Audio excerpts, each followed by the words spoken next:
I've worked with lots of actors who are more difficult than penguins. Why do you have a penguin on your desk? To get you all to pay attention.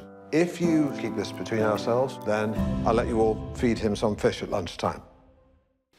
With this, I mean, they say never work with children or animals, but you're working with both in this. So who was harder to wrangle and work with, the children or the penguin?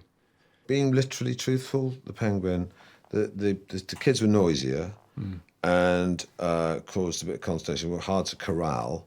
But when you asked them to do something, they did to the best of their ability try to do it. Whereas the penguin, because ultimately an animal doesn't do what you want almost all of the time. But sometimes by sheer virtue of maths, he would eventually do what you want to do, like a broken clock that's correct twice a day. The penguin sometimes just does what you want.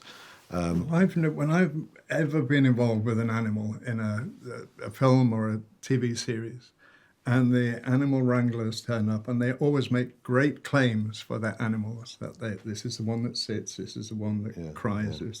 They never do it. They never do it. And they always make the thing go, he's normally really does exactly what you want for some reason. Maybe it's the light or something.